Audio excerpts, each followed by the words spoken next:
Broadcasting from Charlotte, North Carolina, on Sports Byline USA, uniting sports fans everywhere.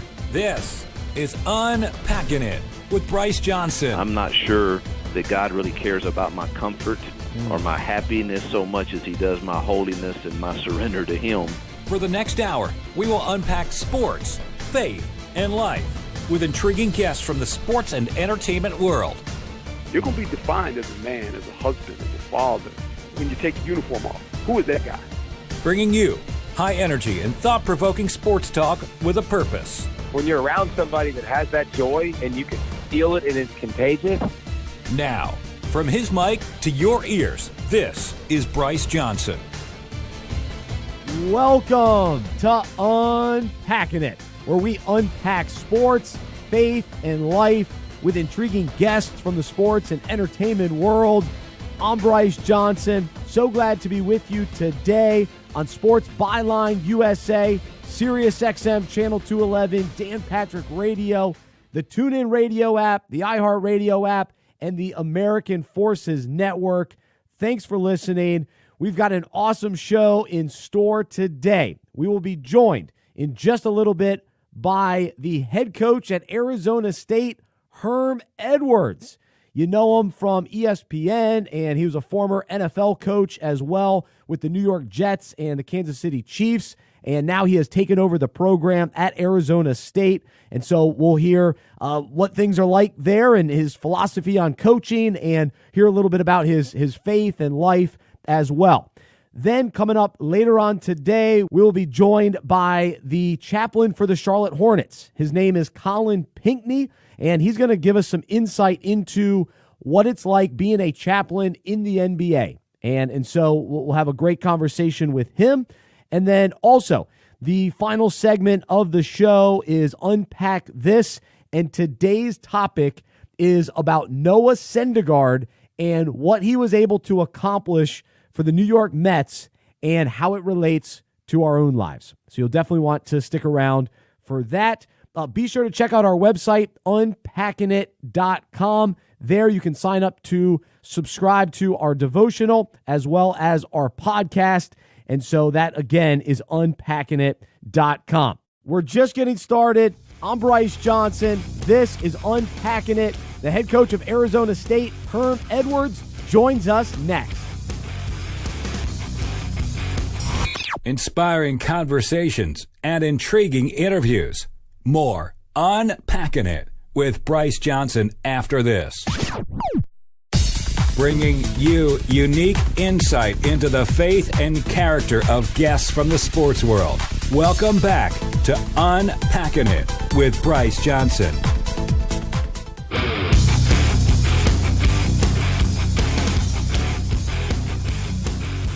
It's Unpacking It. I'm Bryce Johnson. Check out our website, unpackingit.com. Let's welcome on our first guest. And joining us now is the head football coach at Arizona State, Herm Edwards. In his first season with the team, they went 7-6 and went to a bowl game. From 2009 to 2017, he was an analyst for ESPN. He also played cornerback for 10 seasons in the NFL from 1977 to 1986 with the Eagles, Rams, and Falcons.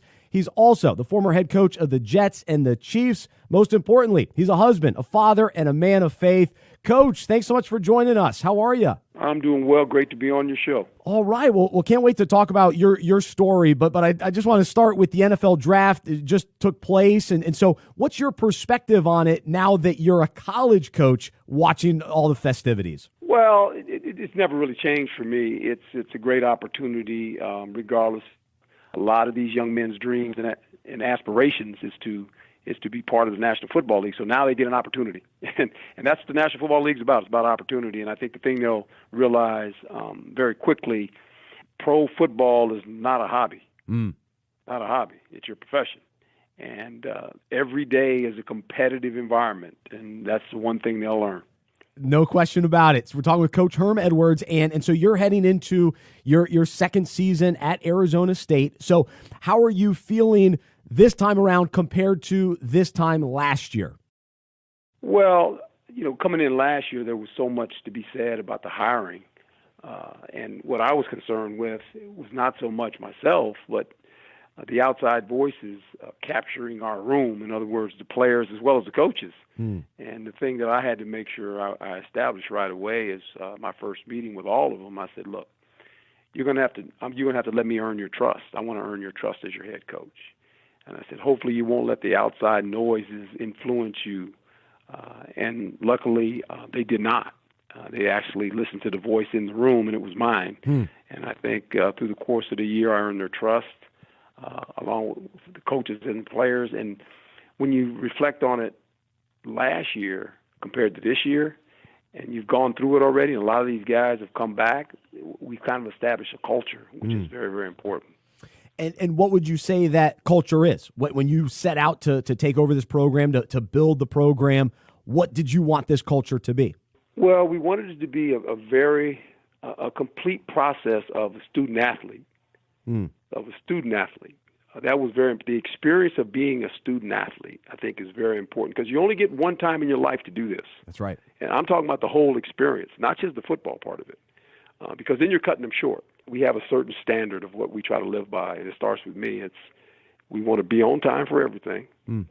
And this is biblical now. Words and actions, do they match up? It's on the back of everyone's shirt as they work out. Do your words and actions match up every day? And then the last one is compete. If you do those three things and you do them consistently, and that's part of your DNA, I believe that you have a chance to be successful in life. It's strong. And really that saying, do the words and actions live up to each other, that's relevant to all of us and anybody listening today. So what does that mean to you, and how do you demonstrate that yourself, and how do you get that to be ingrained into the culture and into your team? Well, it's when you're the man, that's leading, let's say the band, it starts with you, with everything you do and say. It has to match up. It really does. It's called integrity. That's right. And, eventually what we do in the dark comes to the light. And every time you stand, and I stand before these young men, I have to make sure that what comes out of my mouth, my actions match it up, and it's very consistent. People want consistency. I think when you sit in a leadership role, I think the most powerful message you can send anyone is you give them the message of hope. It's a powerful word, hope. It gives you energy. It gives you a vision. It gives you an understanding that we have a chance.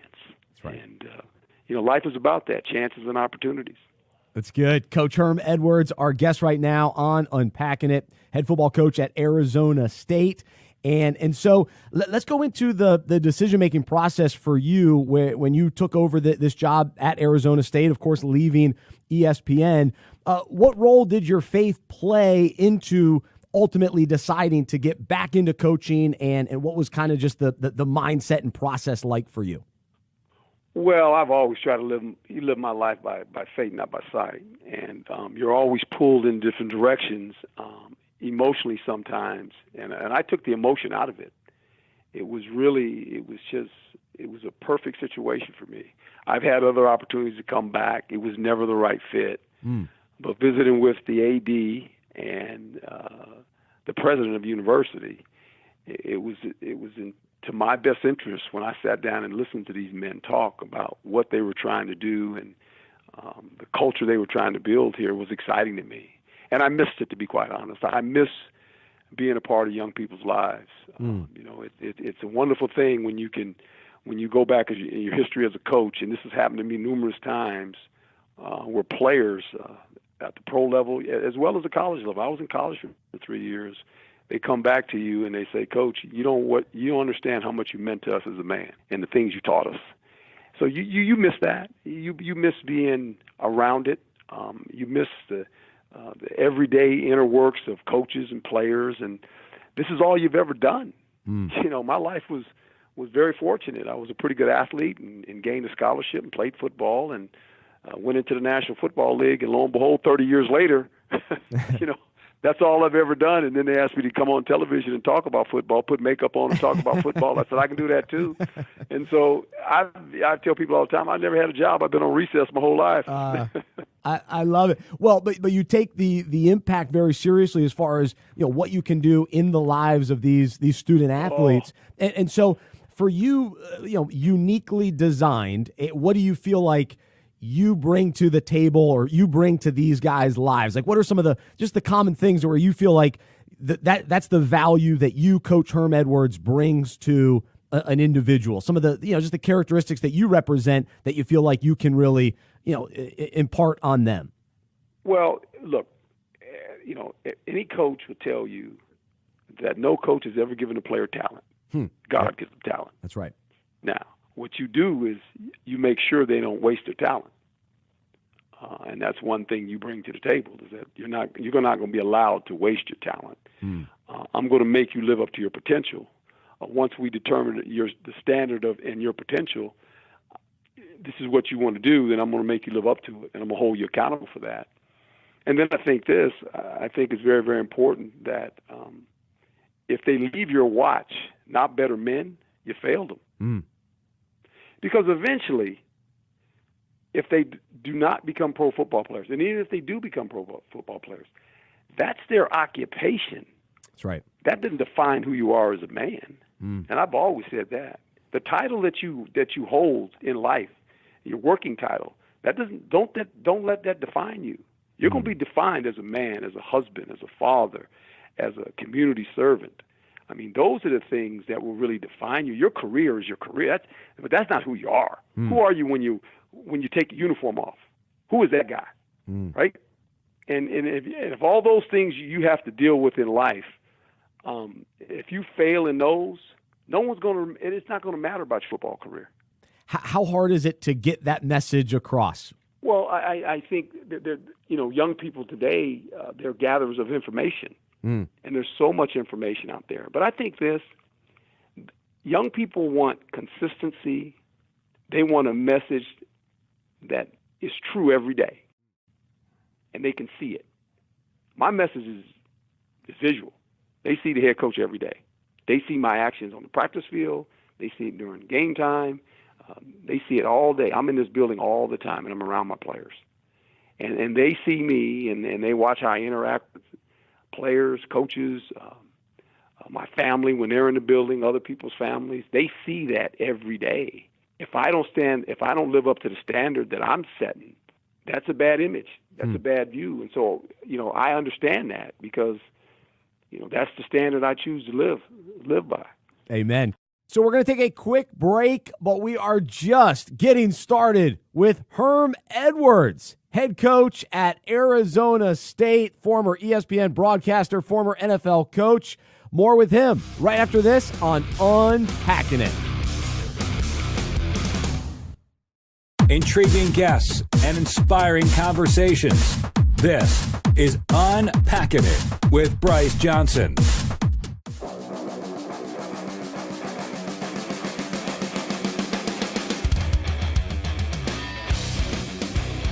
We're back here on Unpacking It. I'm Bryce Johnson. Check out our website, unpackingit.com.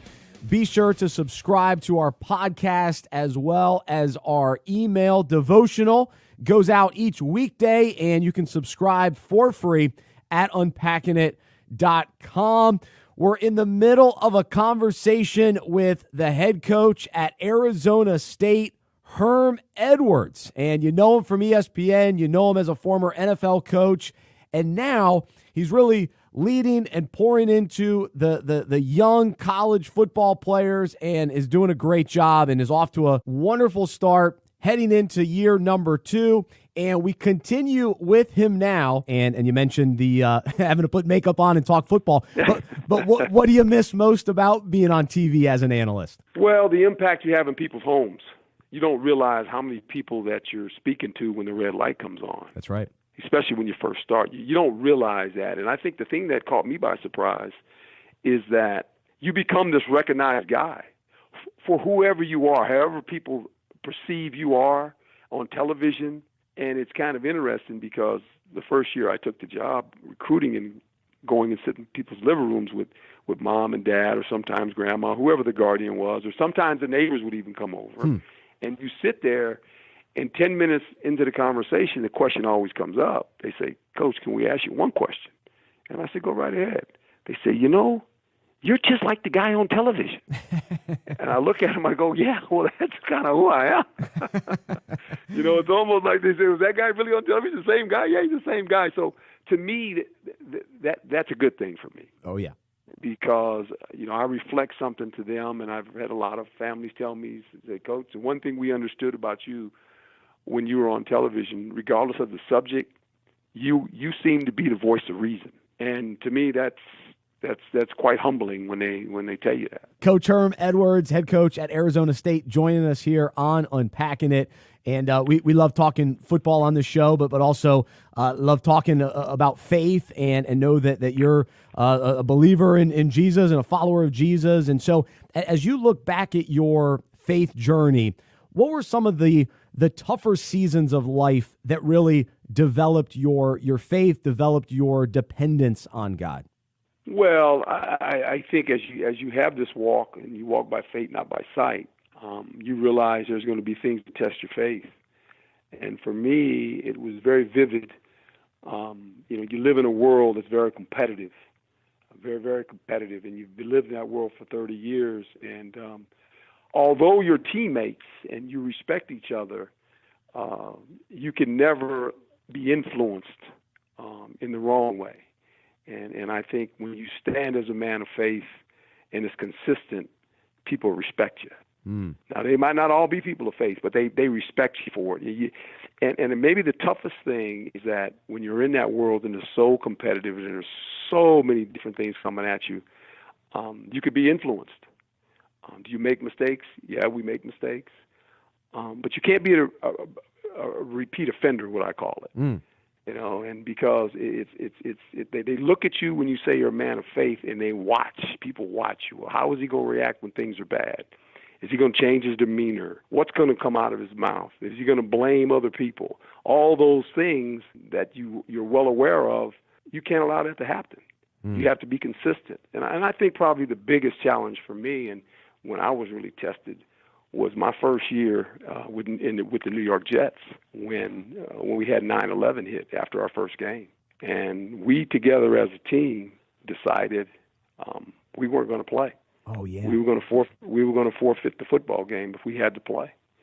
And that was a moment where you sit there and as head coach, and the league's going to play, and as I walked into my room on that Tuesday and watched those planes run into that building, I knew in my mind, I said, well, we can't play. It's time to pray. We need to come together as a country. Yeah. And I'm going to tell my football team, if you guys don't want to play, the head coach, I got your back. And regardless of what happens to me, I could have got fired. Yeah, yeah. By saying I didn't really care at that point. And I think there's times that it's always tested, but if you stand true to your faith, it always it works out. It always works out.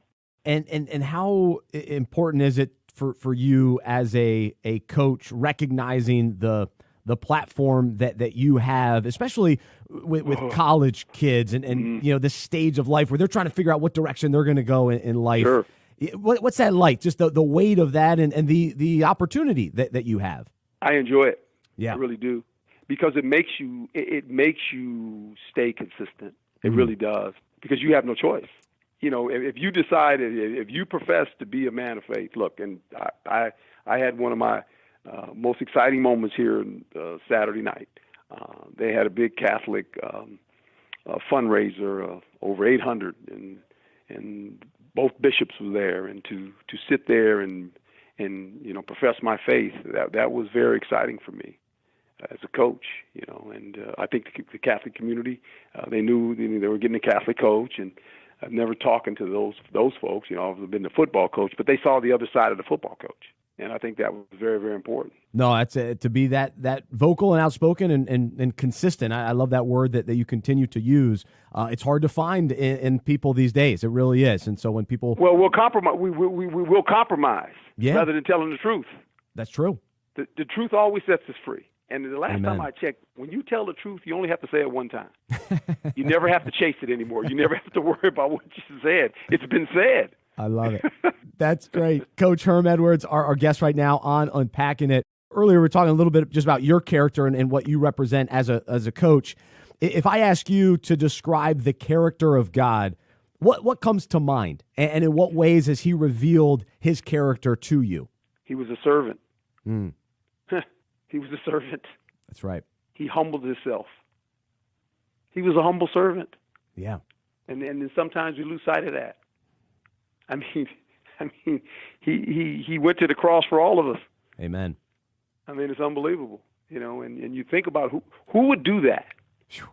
That's right. I mean, right now, if you had to do that, would you really go do that? That's right. I mean, that's what I always tell myself. I go, I have this little thing that, I kind of read every morning that says, Lord, help me follow you as my coach. So in turn, I can faithfully coach others. Wow. So he's my coach. That's right. No, that's important. And so him as your coach, what has he been teaching you recently? Well, continue to walk in his light and in his footsteps. And when you make mistakes, and obviously we do, you say it. Anytime I get out of character, I can remember during the practice, I got out of character a little bit with a player. And nothing, not language, but just raised my voice in a tone where I knew I kind of went, I shouldn't have done that. And I can remember after practice, now I'm the head coach. The head coach can almost do what he wants. And I can remember after practice, when we came up, I called that young man up in the middle of and brought him to me, into the middle of everybody. I said, hey, guys, I lost my composure today in practice, and I'm apologizing to this young man. I mean, those are the things you do. Did I have to do that? No. But if I want my team to be a team that plays with poise, and when moments of anxiety arise, they stay calm, then I have to stay calm. That's right. Even in practice. And, that was a point where I could have let it go. No one would have said anything. It was the head coach, or it was the coach being a coach. But it was a teaching moment. It was a teaching moment for me, and I grabbed it and said, you know what? This is where I'm going to apologize, because I was out of character. And so, I mean, cool. when you catch yourself in those moments, you have an opportunity to use your platform. What kind of impact did that have on the player and even other players? I think that the players kind of went, well, that's why he's coach. I mean, when I do things like that anymore, I think they're almost expecting it. Yeah, because they say that's who our coach is. That's cool. Even after only 1 year with the team, they already they get it. They're buying in. And it's exciting to see what the future holds for Arizona State with head coach Herm Edwards in charge. And coach, my final question for you today, I've been asking my guests this recently. I'm a soon-to-be dad for the first time. Oh. And so you're a father of three. So what kind of wisdom can you share with me and our listeners today? Well, I'll tell you this, and I learned this from my good friend Tony Dungy. When he lost his son, in that tragic situation that took place, I was one of the first guys he called. I've known Tony since 1977. We came into football together. Yeah. We played in all-star games together, and I coached with him on staffs when I was in Tampa and in Kansas City. And I can remember on the phone when we were talking, and it was one of the hardest days of my life when I talked to him. And, I went there for the service, but the last thing he said, Herm, I'm going to just tell you this. I didn't hug him enough. Wow.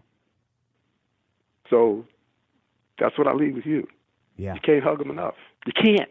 Man. Because all of a sudden they grow up, and you go, what just happened? I mean, my girls now are 12 and 13. My son's in his 30s, and I look at my daughters, and I make sure every day I hug them. Ah, that's cool. You just can't.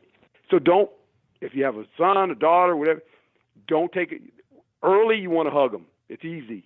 And then when you get a little older, you get caught up in, because we're all pressed for time, and you can't hug them enough. Wow. Simple yet powerful, and leaves a lasting impact on kids for sure. No, that's encouraging to hear, because I just think about my own parents hugging me. So I definitely get that. That's awesome.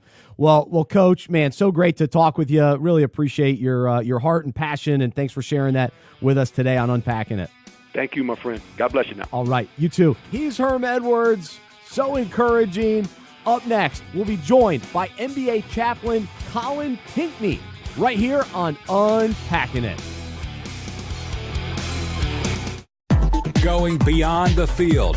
This is Unpacking It. with Bryce Johnson on Sports Byline USA.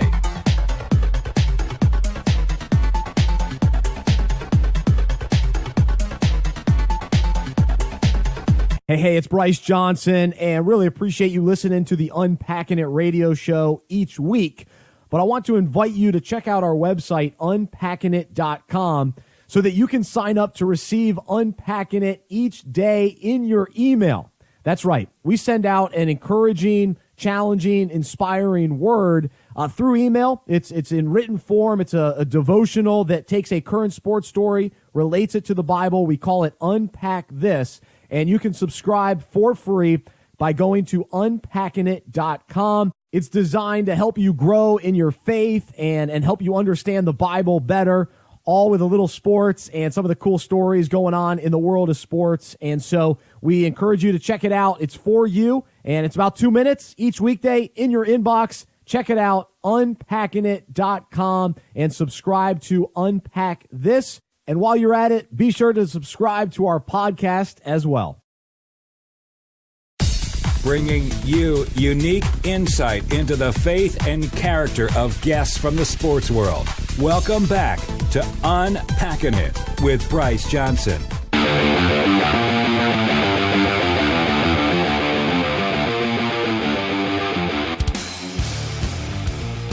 Thanks so much for joining us on Unpacking It. I'm Bryce Johnson. Our website is unpackingit.com. And if you missed any part of our interview with Herm Edwards, it was awesome. And so you can check out unpackingit.com or listen to the podcast anywhere podcasts are found.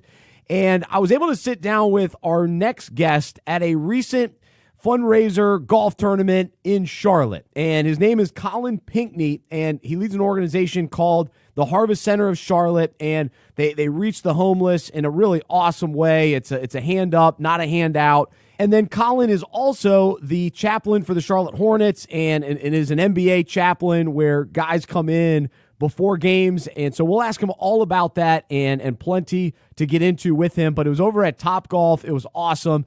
And so check out my interview with Colin Pinkney. Colin, glad to see you, man. How are you? I'm great, Bryce. Glad to see you too, man. You get to know a lot of these guys on a personal level, a spiritual level. Yeah. So what's that like as a chaplain, just kind of watching the NBA through that lens? Yeah, it's kind of demystifying because I'm a true fan of the game, and I love the team aspect of sport, NBA teams and all that.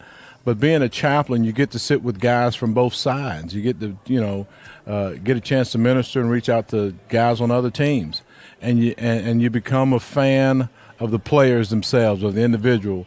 Which at the end of the day, it helps remind you that's what I'm here for anyway, right? That's right. That's right. I'm not here. It's okay to root for a team, but at the end of the day, I'm rooting for players. I'm watching this series, and every time I see that guy play, I just think about how it's a blessing to see a guy who's got that kind of physical talent, but also has his head and his heart and his spirit in the right place. That he's also being a superstar, as it were, in the spiritual world. He's a man of faith, and I love that about him. And there's others in the league. That's why the playoffs are special, because you see the Steph Currys of the league and the Iguodalas, and in the locker room they're men of faith, and that makes it special to get to watch the playoffs and see them out there doing their thing. Well, and plus, too, you know what they're going through off the court. And you know the struggles that aren't necessarily public. And so you watch them not only just compete but overcome some of those personal family struggles that they're facing. Yeah, and long before there's ever a special on ESPN about their dilemmas, sitting with these guys throughout the course of the year, you get real sensitive to the fact that they're real men. They're young men. They've got hopes and dreams, and they don't all have to do with basketball. They talk about their families a lot. I always ask them, how can I be praying for you? And without fail, they say, pray for my family. Wow. It says a lot about them, that they are still very connected to family, and that means something to them. So I think if the average fan knew how deeply committed some of these guys are, man, that the NBA could market that at a whole nother level, right? It's unfortunate because a lot of times guys who are in the sports arena, when they share their faith, they get ostracized, as it were. You think about what Tim Tebow's gone through. But there are men of faith in the league, and it's great to see them just talk about regular life and stuff. Yeah, well, because there's something about football and the NFL and college football where there is an openness for guys and their faith. It just seems a little bit more common, a little bit more a part of the fabric of the sport. It doesn't seem that same way with basketball in the NBA. Yeah, it doesn't, and I'm not sure why that is because a lot of these guys know each other, Interesting. We've got a couple of guys here today at our tournament. Aaron Curry, he's a former NFL guy, but he knows a lot of the guys in the NBA. They know each other and they encourage each other, and when they know they're believers, they pray for each other. So I'm not quite sure why that is in the NBA because every NBA team has a chaplain. That's right. Every NBA game, an hour before the game, starts with a chapel service. That's cool. So there's a lot of faith influence in the league. It's just not quite sure why folks don't necessarily get to appreciate that as much about NBA ball players as they do as NFL guys. Yeah, no, I'm fascinated by that. Well, so you mentioned the chapels an hour beforehand. What is kind of the general theme or format, or what do you try to accomplish in that time as you lead that? Yeah, well, first the thing I'm very aware of is that these guys are there to play basketball, right? They're focused on that. This is their job. This is work, all right? And being that that's the case, what they understand that they're focused on what they're about to do. But also that they're thoughtful enough to know that their faith is important, and in that moment before the game, they break away, and we do a devotional time. It's a very intentional time. It's 20 minutes. We give them the word, we pray, we encourage them. I mean, it's much like a small group Bible study. Oh, that's cool. I mean, we literally open up the Bible, and we share scripture and context, and we pray. And this whole year, this past season, the theme for me, and every chaplain does their own thing, but the whole theme this year, I just focused on prayer. Cool. And we unpacked prayer the entire season in every way we could, prayers in the Psalms, prayers of the saints, prayers of Christ, and how prayer is such an effectual part of any believer's life. And it's true for them too. So yeah. And you care about these players beyond the basketball court, and regardless of whether they're making shots or not, you're wondering, how they're doing spiritually and with their families and all that sort of thing. And so as you spend time with NBA players, what are some of the common concerns that just pop up that you meet them in those needs, and maybe what are some things that the average fan doesn't even realize? The family life for the players, I wish people understood more deeply how much this career path that has chosen these guys a lot of times. Because a lot of times these guys aren't choosing to be athletes per se. They've been gifted physically. 6'8". Yeah, they're taller, they're bigger, they're faster, they're good with their hands. They got all the mechanics, and they follow that path. And a lot of times you see what it does to a family. And, getting close to the prayers. I mean, the number one prayer request I get from NBA ball players when I ask them, how can I be praying for you? They never say pray for my contract or my agent or that I get traded or don't get traded, because they live with those realities daily. It's 100% of the time they say, would you pray for my family? Yeah. Pray for my mom. Pray for my wife. Pray for my girlfriend. It's always those issues. I mean, and that's when, everything else is fun and game until you start talking about family. And so, being a professional athlete in the NBA wears a lot on a guy. You're talking about an 82-game regular season. Gone a lot. And if you make the playoffs, and then it really gets crazy because it's like every other night you're playing somewhere and you're going city to city. And that, as glamorous as that may seem to the average viewer, man, that takes a toll. Yep. And so, these guys just praying for their families and hoping that their families are doing well through this. The money, trust me, the money does not solve the problems. Creates a lot of new ones. It does, and it doesn't sanitize. Oh, yeah, you talk about new ones. It doesn't sanitize these guys from having to deal with the realities that all of us deal with every day. So we've all got family issues to deal with, and a lot of times we as fans, we just think, oh, these guys are just showing up and hanging out and going to games and celebrating afterward, and that's it. But they've got families at home that they're dealing with a lot of major issues. We're talking with Colin Pinkney here on Unpacking It, chaplain with the Charlotte Hornets, and just curious your thoughts on the All-Star experience in Charlotte? Just as a guy who loves the city, loves the NBA, loves the Hornets, what was your big takeaway? Man, that was a wow. That was a wow. I mean, none of us really knew what to expect. I didn't. Wasn't the team chaplain last time that the All-Star game was in Charlotte, and surely that it has evolved over the years. And it was wow. It's like, I mean, when you see all of that all of the, not just the fans who come and all that support the game, but the players, the ex-players who are in town, and you see the history of this game. That's not just, I mean, we're always very current in what we're seeing, but when Kareem Abdul-Jabbar walks in the room, I was going to say that. Like, dude, that guy's real, and he's tall, man. Yep. These guys are giants, and a lot of times they're gentle giants. I was really impressed with the humility of the guys who come back and who honor the game. There's a brotherhood. There surely is a brotherhood in this league for those guys, and to see that in our city. And I think the city did a really good job of welcoming the NBA. And I saw the NBA players and coaches do a lot of positive things in our community for the time they had. I mean, I don't know if you saw what Steph Curry and his family did downtown at the Carol Hefner Center. You know, totally revamped that place. Awesome. Just did some great uplift. Gave us a good shot in the arm, and I got a funny feeling that they'll be back sooner than later. Oh, that'd be great. Yeah. But here's the great part that a lot of average NBA fans may not know. Every NBA team has at least one chaplain. Most have two. And the NBA players have actually, in their bargaining agreement, made it clear that they have to have chaplaincy as part of their livelihood in the NBA. It's awesome. So us chaplains are safe, man. We can't be fired or nothing, but that's good. But we don't get paid either. But that would mess it up. But the fact that these players who play this game say we need this, and to learn the history of that goes back to Bobby Jones and Dr. J. Wow. I didn't know that. It was 31 years ago that Bobby Jones and Dr. J, rallied the Sixers to say, hey, we want this. And the first Bible study in the NBA was with those two guys and a trainer 31 years ago. And here they are, and Bobby Jones was here this year.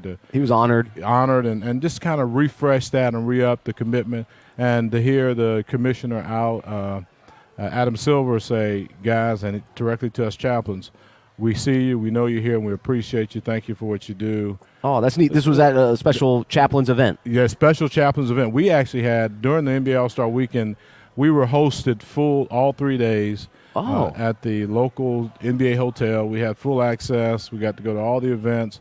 And we got our own private meetings with NBA, the top brass in the NBA, and several retired players came in to encourage us. And it was just a great feel to see them. And this was the first time they'd done that. Oh, it was? This is the first time where all the NBA chaplains came to Charlotte. They were part of the NBA event. And as a result of that, we all plan to be in Chicago next year. Man, so it's getting a little bit. It's becoming strategic, and to see where we are this year with the NBA All-Star Weekend and know the history where it came from.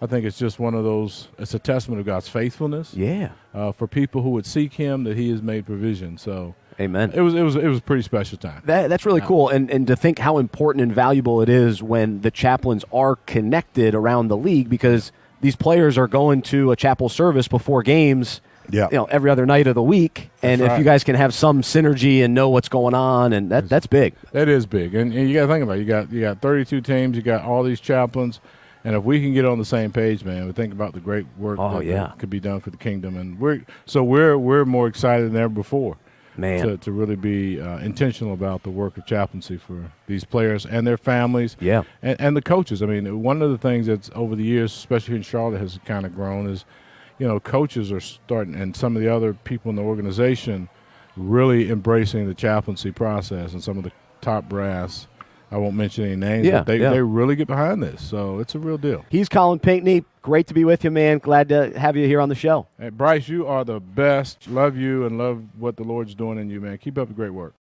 That's Colin Pinkney joining us here on Unpacking It, and he's a chaplain with the Charlotte Hornets and the executive director at the Harvest Center of Charlotte. And I was out at their golf tournament. They were raising money, and was able to sit down with Colin and just had a great conversation with him. Up next, we're going to do our final segment. It's called Unpack This, about Noah Syndergaard. It's next.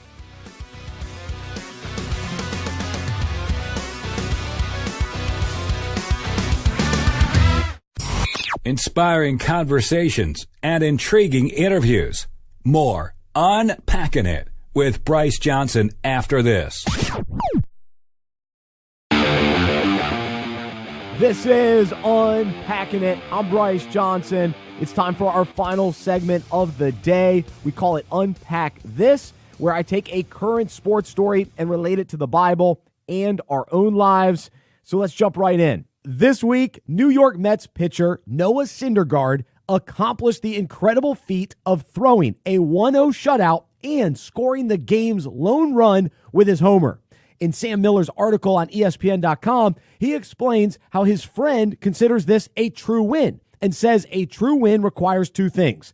The pitcher must complete the game, i.e., he doesn't require any other member of the pitching staff to get outs, and he must have more home runs than runs allowed, i.e., he didn't require any other member of the lineup to contribute. Then, at the end of the article, Miller brings up the truth about a true win and the flawed premise that Syndergaard didn't need his teammates. He reminds us that he didn't strike out 27 batters, he needed his defense. Oftentimes in life, we find ourselves pursuing a true win, trying to do everything on our own. We don't think we need anyone's help or input or support, but then sooner or later realize we need a defense because nothing of significance can be done alone. The other mindset to be cautious of is believing that others don't need our help or support. When we remain laser focused on our own desires, we forget that people need us to provide them defense and contribute to their lives. Of course, we can't do anything apart from God. His power within us enables us to be generous and care for each other, as well as willingly share with one another. The Bible says, do not neglect to do good and to share what you have, for such sacrifices are pleasing to God. And says, when God's people are in need, be ready to help them. Today, let's make sure we have the proper understanding of what a true win is. And remember, Syndergaard's home run shutout wouldn't have happened without his defense behind him. So I hope you're willing to unpack that for yourselves and really appreciate you joining me today. And hope you'll stay connected with us throughout the week on social media and on unpackingit.com. If you have any thoughts about today's show, you can email me, bryce@unpackingit.com. Until next time, I'm Bryce Johnson. I'm a sports fan who follows Jesus. I believe in the good news that he died on the cross for my sins, he was resurrected, and through faith, I have been saved by his grace. I hope that is true for you as well, and I hope you'll join me as we live life as sports fans who follow Jesus together. Have a wonderful week. This has been Unpacking It with Bryce Johnson on Sports Byline USA and SiriusXM, Channel 211, Dan Patrick Radio.